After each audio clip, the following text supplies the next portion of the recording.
Watch him. It's a bootleg here. Now he's going to run. Now he's going to stop, and he's just going to push that thing out there. That ball had to hit the ground. Think it got there in 2 hops? Yeah, I think it did. Here comes the blitz. Detmer fires. Intercepted and dropped by Kevin Smith. Flag on the play. Before the ball was snapped, false start, offensive left end, 5-yard penalty is still first down. Well, let's go back and look at that little shovel push by. Well, here's Fontenot right here. That's where it's going to come. Maybe it didn't hit the ground. He got his hands under it. Yeah, he did. Yeah. That was pretty good by Coy Detmer to make 3 decisions. First to pass, he was looking earlier, then he told Fontenot to go up, and then he did that after he decided to run. So he went pass, run, pass. There's Bill Musgrave right there, the offensive coordinator and play caller of the Philadelphia Eagles. And I don't know that one that he just saw, I don't know if that was how he had that one planned, huh? It's 1st and 15. Staley comes in motion. Quick out. Goes to Jeff Graham. Not much doing as Mathis knocked him out of bounds. Short pickup. Yeah, Jeff Graham has been a pretty good player for a long time. Yeah, I know when he played for the Chicago Bears, Dave Wanstead to this day says that that's one guy that he let get away from the Chicago Bears that he wished he hadn't. Jeff Graham went from the Chicago Bears to the New York Jets before coming to the Eagles. And to the Eagles. 2nd and 10 now. No one's covering here.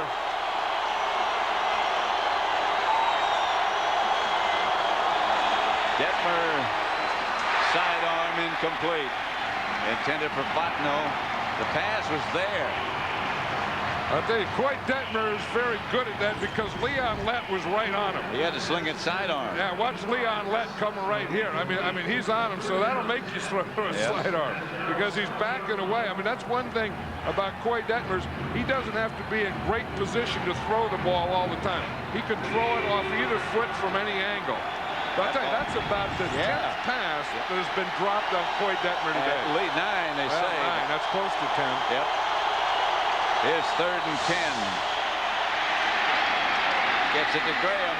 And Graham stretches for the first down. Doesn't quite get it there. Oh, and this is going to be an interesting call right here for Coach Ray Rhodes. Yep.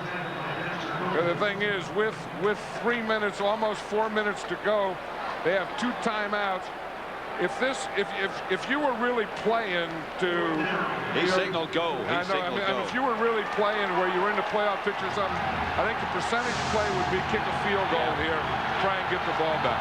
When you only won 3 games all year, I think his team, they want him. Let's just go for it. Let's just make something happen here at the end of the game and knock these Cowboys off. They have won a game on the road in 2 years. Staley's the deep back. Detmer throws to his tight end who stretches. I don't think he got a first down. Depends on where they spot that ball. That was to Jordan. I don't think he got it either. They're going to measure it, though. It's going to be close, but I'm sure from the marker on the other side of the field, it doesn't look like he got it. Now, this one on this side is where the real marker is, so we'll see. Well, it has to be up really to the 10-yard line.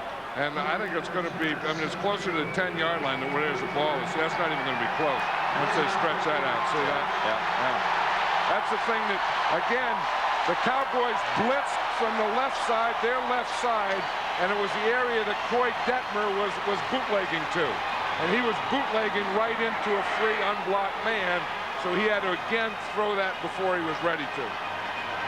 But you're right about all the reasons. Why not go for it? Yeah, I wouldn't criticize that. I think if that were a team that were in the playoffs, you're fighting to get in the playoffs, I would say the percentages, you should kick it. But with this record and this year and Ray Rhodes' situation, I would have done exactly what he did. Well, you think back about the games, the Eagle-Cowboy games that we've done. Remember 2-3 years ago at Veterans Stadium, the 3rd and 1 and 4th and 1 when Emmitt Smith didn't make it. And look what happens here. You see the free guy coming to the side that he was bootlegging to, made him throw it again. And that's been happening all day to both these teams. Of course, last year they bobbled that field goal attempt that would have won it for Philadelphia on the last play of the game. Final score, Atlanta beats Detroit 24-17.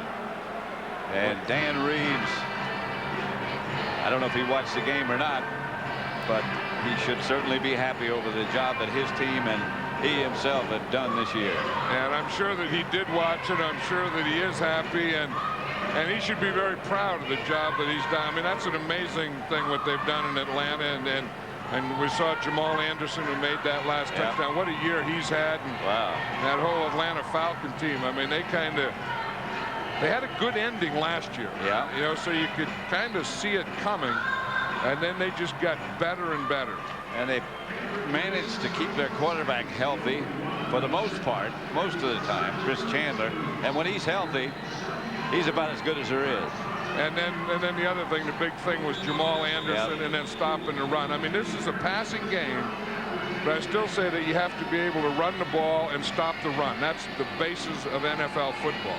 Jesse Tuggle, who's labored there so long and so hard, and Travis Hall and Chuck Smith.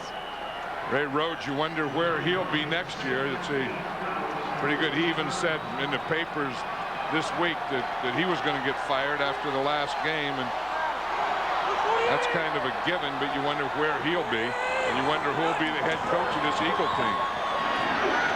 Here's Emmitt Smith, and Emmitt's out to the 20, just a little bit short of that first down. And Emmitt's slow to get to his feet. Welcome to those of you who watched Atlanta beat Detroit 24-17. We were just talking about congratulations to Dan Reeves and the team on their success this year. We're at Texas Stadium. Pat Summerall with John Madden. The Cowboys leading the Eagles 13-9. If they can hang on, they would host a playoff game here at Texas Stadium.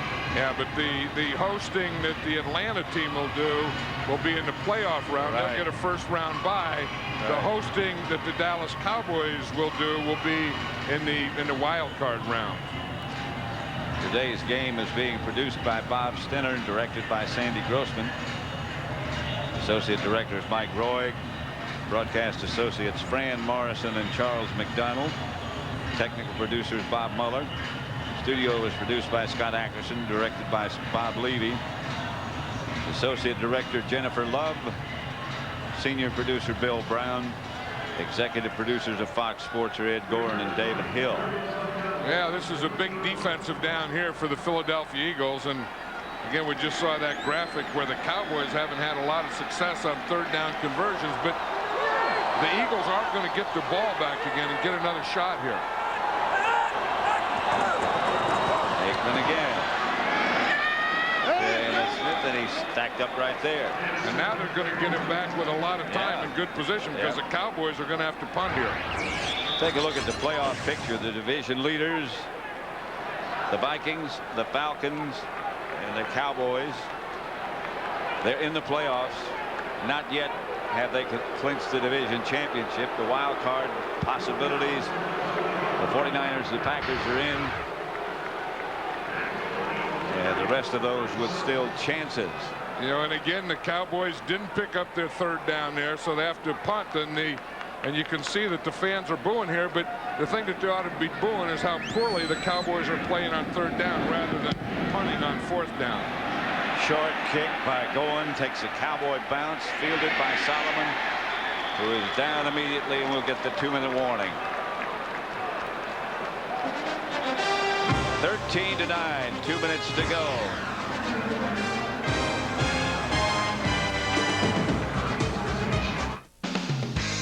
Two minutes left, 13-9 Dallas. The Eagles have the ball at their own 42 with no timeouts, but they still have time to get something done. You just have a feeling in high school and college that this Troy Detmer has been in this situation before, don't you? Oh yeah, I know, you know he has. Ball bounced loose, but Deuce Staley gets it back. I think Deuce Staley was just trying to stretch out for more yardage there, but that's not a play you have to do. When you only gain 2 or 3 yards, you just have to protect the ball in these situations. 2nd and 7. Detmer to Fryer. That stops it. And he got a first down. One thing that Coy Detmer brought to this offense, and Bill Musgrave, you know, he changed some things and put in some more of the West Coast stuff, but Coy Detmer brought a quicker rhythm, and that's why they don't have a lot of sacks, because they can get there, but he gets rid of the ball so quickly that it gets out of there before you get to him. They say the offensive linemen just love him because he doesn't take sacks. He gets rid of it, as you pointed out. He has some time. Ball deflected. Incomplete. That's one of the disadvantages he has. He's only 6 feet, listed as 6 feet.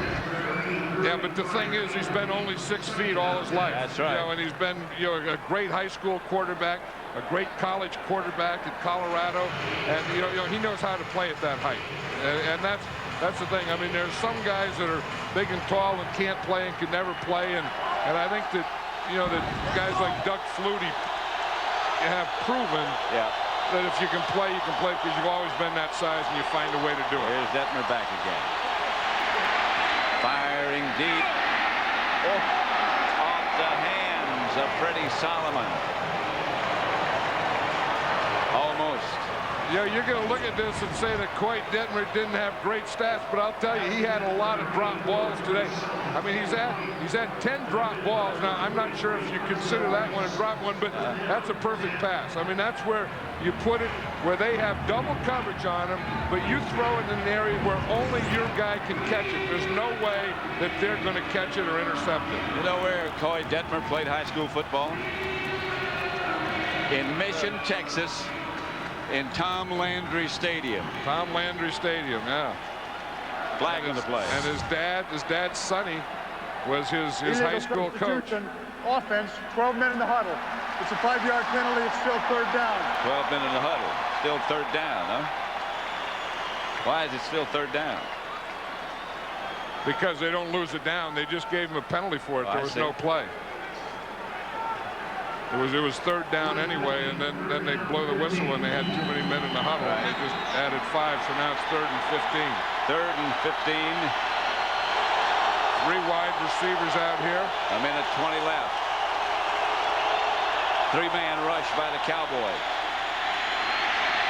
Detmer wheels it outside to do Staley, and Staley gets to the 42-yard line, stays inbounds, and the clock will continue to run, but they'll have time to do something. It's 4th down. They can't spike it, so they got to get going with the play. They ought to take their time here, because if they don't get a 1st down, they lose anyway.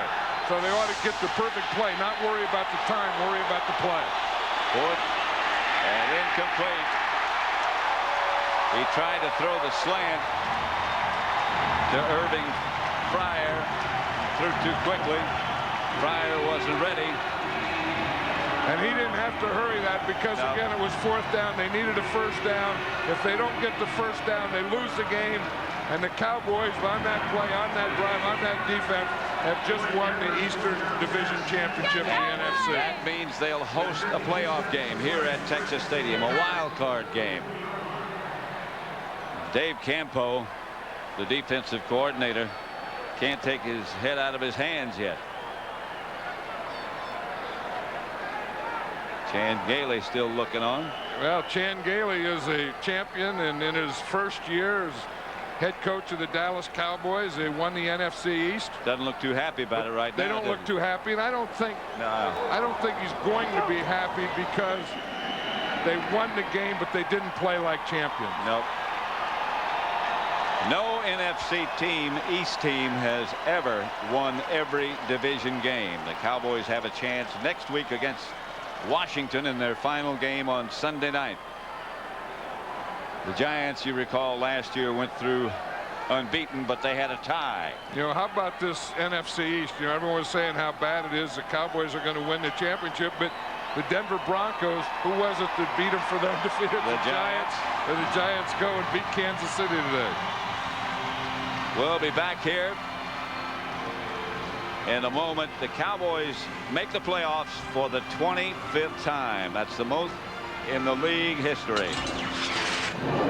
Again, the questions about Deion Sanders linger. Nothing been solved as yet as the Cowboys defeat the Eagles by the score of 13-9.